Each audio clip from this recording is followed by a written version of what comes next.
Today we're going to open a letter by the angel by the name of Gabriel and listen to what Gabriel says.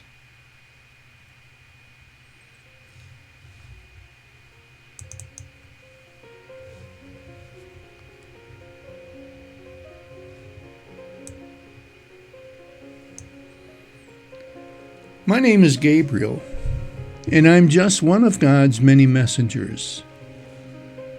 I've done a lot of work for God over the centuries, but I'm just one out of millions of angels that serve God. We've all watched this unfolding plan of God on the earth as He's opened the door for a reestablished relationship with each person on the earth, regardless of sin, because God has chosen to do something about it. You see, the plan of God has been unfolding for eons, and I, as one of His angelic beings, I was created as a part of God's perfect plan.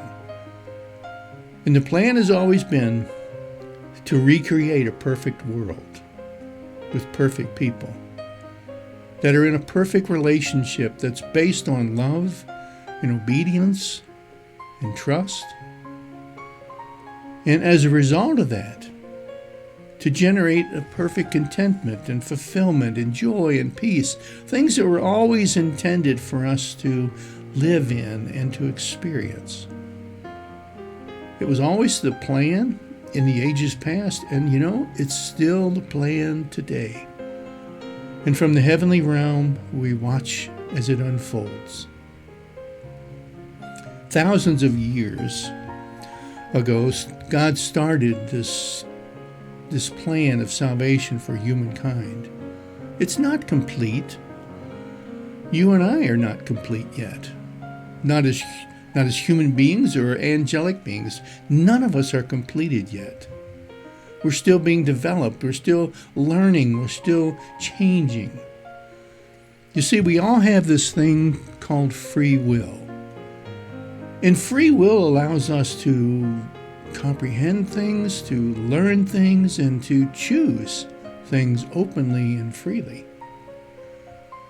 But part of God's plan, not only for the earth, but the heavens, is that we will learn, that we will teach ourselves that our free will really needs to choose God over all other things. Because when we do, that's when perfection can enter in. You see, God always knew that free will would lead to sin, and that sin would lead to death. He alone would have to lose absolutely everything for the sake of His creation. On the earth, a sacrifice has always been required. A payment has always been required for sin, because God, in His perfection, will not and cannot tolerate sin, because sin leads to death, and only death. In the world, animals were used many, many times for centuries through the Old Testament. They were a covering for sin, and that lasted for a while. That's why you read about so many of the animal sacrifices, those strange things that took place in the Old Testament times. You see, they were a way that God could look past the sin for a time. They didn't pay the price. They simply were something that foretold what was coming in the future. The death of something that would ultimately pay the price for sin. You see, that was the only thing that could ever satisfy the holiness of who God is that sin would be paid for by the perfect death. He knew that one day He would have to pay the price Himself. Can you imagine creating a world, creating the heavens, and knowing that you would have to die in order to be a part of it? I can't imagine that. But God did. And he chose to do it. And God chose to come as an infant, which would have been the absolute perfect sacrifice. So the plan of God has been unfolding again for centuries, and God comes to the earth as an infant, human in every single way, for one purpose, to be the sacrificial lamb, human yet still divine. You know, in centuries past, people started to doubt in the plan of God that he has for the world. I think the world that you live in today has done the exact same thing. Kind of lost hope, lost sight of what God is doing in your midst. Maybe part of it is because we see God as slow sometimes, but God is an eternal being. He's not slow. He's doing things at exactly the right time.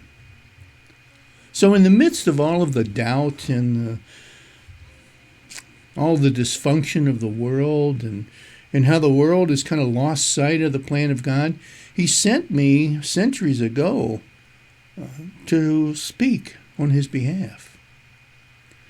One of those times I got to speak to a man by the name of Daniel. You read about his story in the book of Daniel in chapter 8. And it came to pass when even I, Daniel, this is Daniel writing, had seen the vision and sought for me for the meaning. Then, behold, there stood before me the appearance of a man. You see that appearance? That was me. God was allowing me to show Daniel what was going on. How he had not forgotten his people. How he had not walked away from the nation of Israel. But God's plan to save people was still unfolding. And even though people back then kind of forgot, just like they have today, God sent me to make sure that through Daniel they would remember. That they would remember that God would redeem the nations, would pay the price. And I had the privilege of explaining that to Daniel. Now, I will give you my own perspective. Daniel is a really nice guy, but when it came to the plan of God, he was kind of dumb about that stuff. You know, I've been privileged to be God's right-hand spokesperson for eons.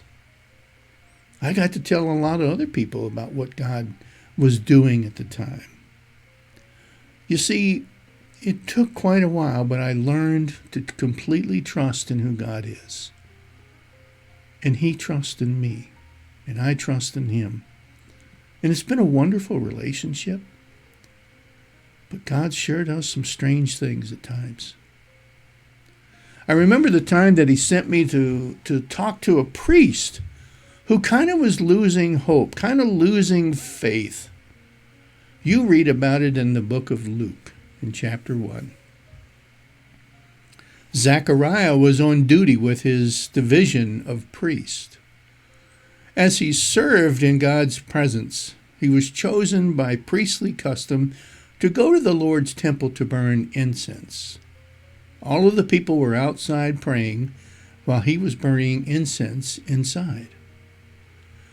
Then to the right of the incense altar, an angel of the Lord appeared to him. You guessed it, that was me. Zechariah was troubled and overcome with fear. And I said to him, "Don't be afraid, Zechariah. God has heard your prayer. Your wife Elizabeth will have a son, and you will name him John. John will be your pride and joy, and many people in the world will be glad that he was born.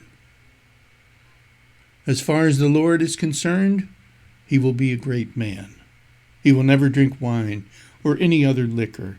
He will be filled with the Holy Spirit even before he's born. He will bring many people in Israel back to their God. He will go ahead of the Lord with the spirit and the power that Elijah had, and he will change the parents' attitudes toward their children. And he will change disobedient people so that they will accept the wisdom of those who have God's approval. You see, in this way, he will prepare the people for the Lord. Again, that was a conversation that I had with this priest by the name of Zechariah, who was a very holy man. He was devout, but he was doubting too, even before old Doubting Thomas. You see, I got the privilege of telling this priest, Zechariah, about the birth of John the Baptist. It was one of the most important events in all of human history. And you know, God, once again, allowed me to be his spokesperson. You know, I might not have done a perfect job with it because Zechariah just didn't believe me. Here I am in the temple and I'm telling Zechariah what's going to take place and how his wife is going to have a baby, and he just couldn't believe it. So rather than letting him ruin this wonderful news, I made him not able to speak any longer. I thought that'll teach him to doubt. But boy, was he mad. Once again, God chose me to talk with another individual, part of this plan that God was unfolding during these days. This one you read about in the book of Luke, chapter 1 also. During Elizabeth's 6 months of pregnancy, God sent the angel Gabriel, that's me, to Nazareth, a town in Galilee, to a virgin. She was engaged to a man named Joseph from the family of David. Her name was Mary. The angel came to her and said, "Greetings, the Lord has blessed you and is with you." But Mary was startled by what I said and wondered what this greeting might mean. And then I said to her, "Mary, don't be afraid. God has shown you his grace. Listen, you will become pregnant, and you will give birth to a son, and you will name him Jesus. And he will be great, and he will be called the Son of the Most High. And the Lord God will give him the throne of the King David, his ancestor. And he will rule over the people of Jacob forever, and his kingdom will have no end." That was the conversation that I had with Mary that you read about. You know, this was my shining moment in all of time. I got to talk to the little girl that God had chosen to have his son. And oh man, was she petrified. At first I thought that she couldn't handle it, but once again, God's choice came. And God's choice ended up being remarkable. And she told me, she says, "Let it all be to me as God has willed." Such faith, such trust is amazing. But you know, this created a huge ordeal because no one in her family, nobody in the village, nobody in the synagogue, nobody believed her. Nobody was happy with her. Everyone thought she was lying. Her parents told her she'd have to hide or be stoned. But you know, from the heavenly realm, myself and the other angels, it was kind of bittersweet because we saw the privilege and the honor and the things that Mary was asked to do. But we also could see the suffering that she would have to go through as she watched her son be crucified for the sake of humankind. It was still amazing because Mary was so obedient, so willing, yet petrified. And think about her parents, think about Joseph, think about the religious leaders, the people next door. And on it went. There were so many people that just didn't get it and were absolutely in disbelief. As I said, we all watched this story unfolding from the kingdom of heaven. And Mary and Joseph were finally wed. And she kept getting bigger and bigger and bigger. I thought she was going to explode. And then again, it was hard watching all of the struggles that they went through. My gosh, this couple was cold. They were wet, lonely, hungry, doubting many times. And they were ready to give up at various times.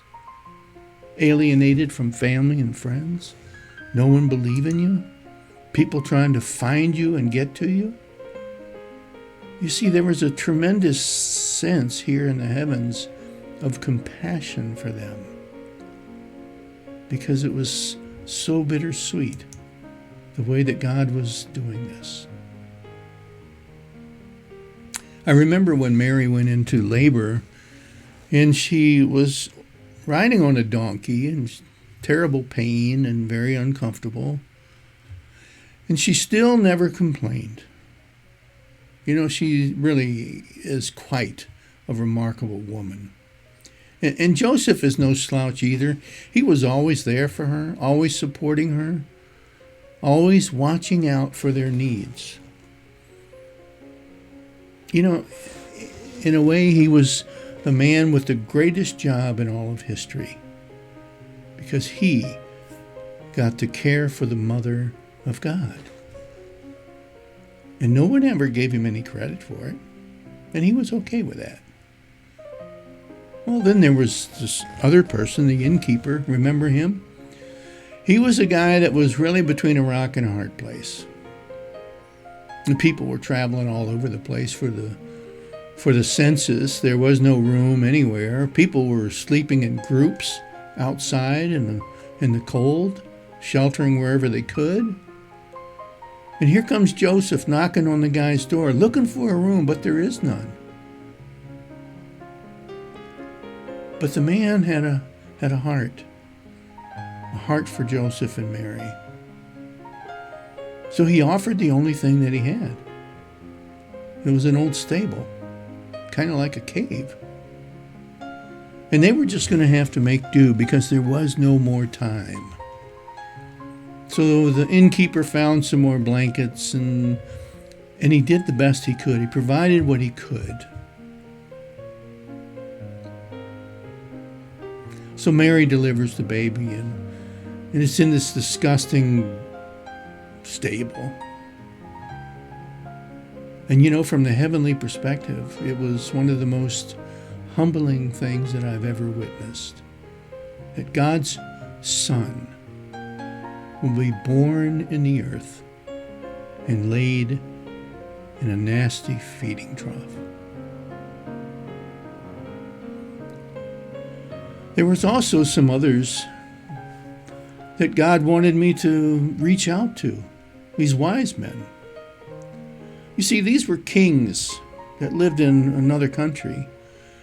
And they were kings that had a heart for God. They wanted to know God. They wanted to know who God was. They wanted to serve God. And they wanted to honor God with their life. So we sent them signs. And here, these men took those signs to heart and traveled extensively so that they could be a part of the greatest single event in all of human history. God's Son born into the world, the deliverer, the Holy One. I will tell you, though, that Lucifer tried to mess it up. He had a plan. He got Herod, this evil king at the time, to start killing the young infant boys. And he did that in hopes that Jesus would be one of them. You see, but life to Lucifer meant nothing, only himself. He wanted to rid the world of this Christ that God had sent. So Jesus enters into the world unharmed, unscathed. He's still on this mission that he was born for from his very first cry. Sent for a purpose, but it would be very difficult. God was always with him. He never left him. God was there. And I tell you, from my perspective, to watch the faithfulness of this relationship is absolutely awe-inspiring. Actually, if you've ever wondered about what God is doing in the midst of the troubles of your life, don't worry. If he can handle Lucifer, if he can handle Herod, and he can handle all the rest that were involved in this plan coming to fruition, trust me, he can handle the situations in your life too. So you have a choice. You can accept the fact that Jesus came into the world to sacrifice himself, to pay the single price for the sins of humankind that only God himself could pay. And today he offers you the same relationship that he's offered everyone. One where sin no longer abounds, one that's personal, one that's intimate, a relationship that's real and loving and eternal. God offers all of this to you. My name is Gabriel, and I hope to see you in the coming kingdom of heaven.